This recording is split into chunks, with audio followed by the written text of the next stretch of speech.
Olá, ultrassônico! Vamos falar sobre apendicite numa criancinha de 3 anos só. É um rapazinho de 3 aninhos. E vou poupar vocês de ficar olhando aí para minha cara, fiquem só com o meu áudio e a gente vai definindo algumas coisas, tá? Então, só para contextualizar, durante o vídeo eu vou falando algumas coisas sobre a clínica, sobre o exame em si, tá? Mas a primeira coisa e esse exame é em tempo real, tá? Liguei o equipamento, eu já tinha visto ele num outro aparelho que não tinha como gravar e resolvi trazer para esse aparelho. Então, só para contextualizar, depois a gente vai mostrar alguns detalhes dessas imagens aí, mas eu examinei ele, comecei a examinar esse neném num outro aparelho, só com um transdutor convexo, e percebi alguma coisa em fossa ilíaca direita e imediatamente troquei ele de sala para eu ter oportunidade de gravar e mostrar algumas coisas para vocês. E até aquele momento eu só tinha visto com um transdutor convexo. E a gente vai ver ao longo do exame como eu decidi trocar para um transdutor linear e trazer consequências. Já aqui, ó, eu já mostro já até durante o exame, com esse cursorzinho verde aí, um pouquinho de líquido ali no bordo inferior do fígado e insinuando ali no espaço de Morrison, tá? Associado a isso, talvez vocês tenham percebido, um certo acúmulo de alças meio bobonas ali na fossa ilíaca direita, mas ainda não tinha focado nessa região. Aqui já é um estudo da fossa ilíaca esquerda, ou perdão, do hipocôndrio esquerdo, rim esquerdo e baço, em que eu estava buscando saber se tinha mais líquido naquela região, inclusive derrame pleural, né? Então meu esforço aqui está em mostrar ali o seio costofrênico, até que eu concluí, ó, que o pulmão estava vindo ali até o cantinho ali do seio costofrênico, então eu concluí que realmente não havia derrame pleural. E aqui já chegando na pelve, é onde eu encontro um líquido livre também nessa região, ó. Também durante o exame eu botei um cursorzinho ali só para demarcar. E olha, mais para a fossa ilíaca direita, olha como essa presença de líquido ela fica mais evidente, né? Então esse garotinho, 3 aninhos, é difícil dele definir o que sente, né? A criança nessa idade ela não sente, então reclama de dor, chora, essas coisas, um pouco de febre também, o relato dos pais, e eu percebi um pouco a coxa um pouco flexionada, né? É um padrão bem típico, né, de apendicite por conta da proximidade com esse músculo aqui, né, o músculo psoas, músculo ilho-psoas. E aí, uma das características, na ectoscopia mesmo, a gente pode perceber ou a gente pode até provocar um pouquinho para ver se há essa defesa, né? Então, olha, aqui está o músculo de psoas, aqui o rim direito e aquele bolo, né? Aquele bolo de alças, aquela área um pouco mais heterogênea, um líquido livre. Ó, aqui eu estou marcando aqui as estruturas. Um líquido livre, mas ainda nenhuma definição específica de apêndice. Embora, na minha cabeça, eu já tivesse esse diagnóstico quase que de certeza, né? Então, a minha investigação a partir daí era demonstrar especificamente o apêndice, para que não houvesse absolutamente nenhuma dúvida do diagnóstico, tá? Então, olha, rastreios, tanto longitudinal, oblíquo, ó, pelo próprio músculo ilipsoide, você observa se eu estou no longitudinal, se eu estou oblíquo, se eu estou transversal.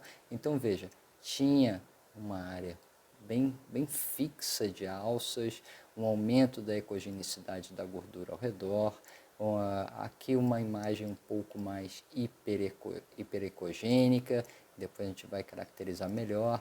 Aqui eu estou só preparando uma foto para demonstrar na documentação o que eu estava relatando, né, com relação às alças. Então, perceba, aqui eu estou só com o transdutor convexo ainda, investigando, buscando informações. Fossa ilíaca esquerda, tá? Agora, por quê? Eu quero fazer um comparativo do padrão de alças daquela região para o padrão de alças do lado direito, tá ok?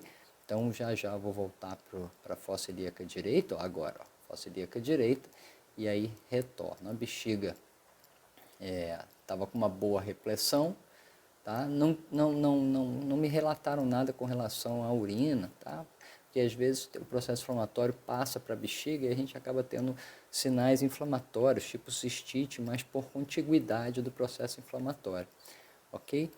Então, vamos lá, continua ali a minha saga em busca de definir essa, esse apêndice, tento melhorar um pouquinho a minha definição de, de imagem, aumentando a frequência, e agora sim, decidi passar para o transdutor linear e vamos ver o que eu observo, tá?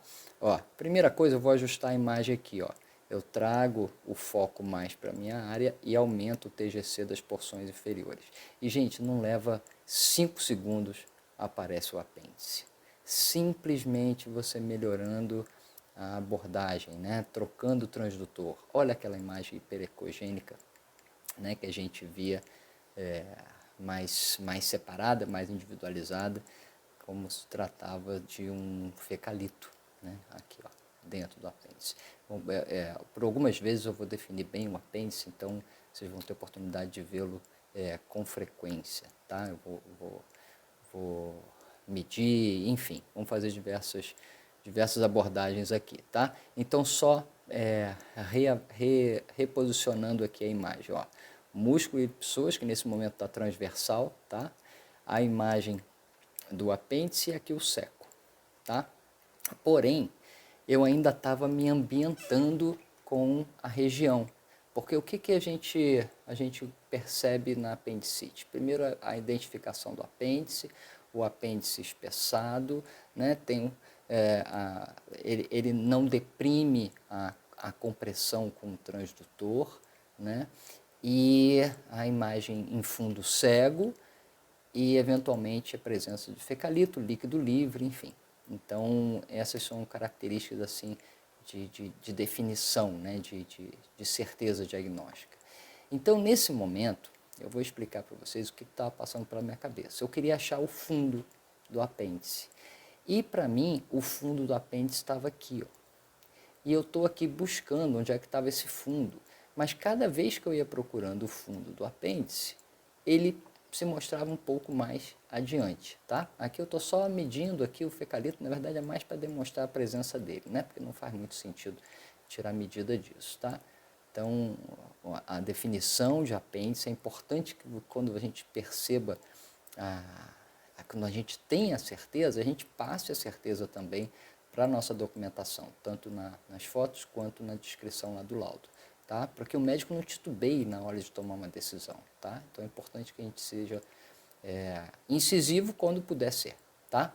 Então, sim, o apêndice estava aqui, essa alça mais superior, e a minha ideia era que aqui fosse a base do apêndice, tá?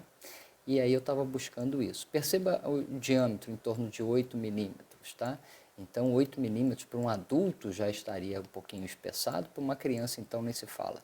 Uma coisa interessantíssima são essas imagens nodulares, hipoecóicas, bem definidas, né, bem delimitadas, que são linfonodos nessa região por conta do processo inflamatório aí, tá? O líquido livre também fica bem nítido na hora que a gente está fazendo com o transdutor linear, com mais definição.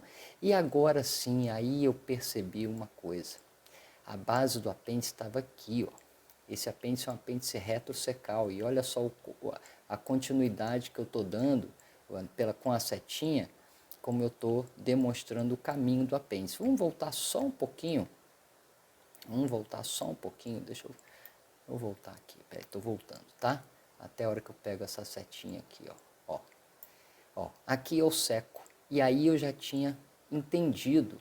Olha, a base do seco, o início do apêndice, ele aqui, ó.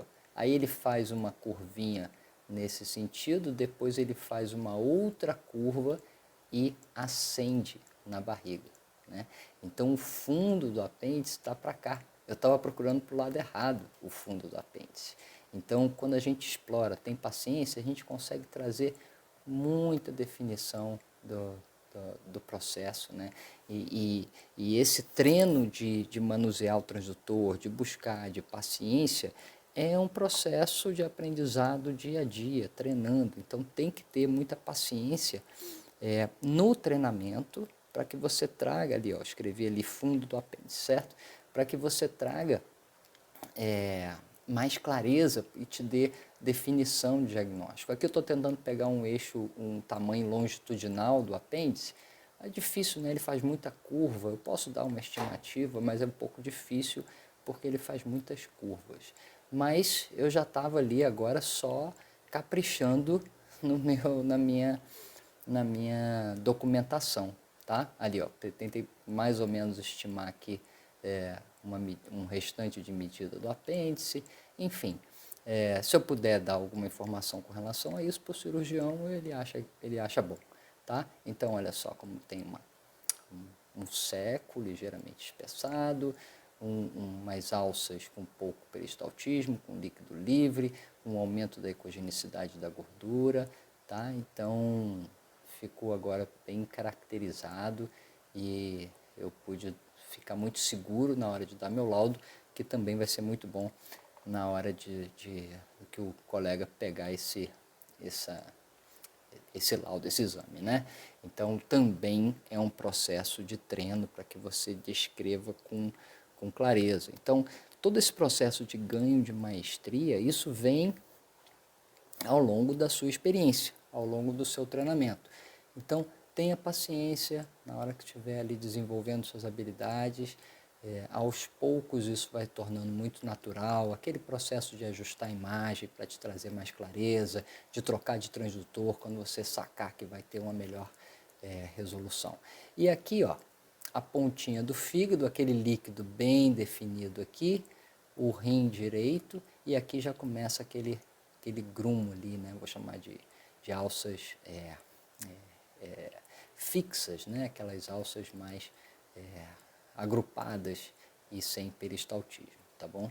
Então, só para deixar registrado, fígado, rim direito, líquido livre, e é isso aí que eu tinha para mostrar com essa avaliação de um apendicite num garotinho de 3 anos.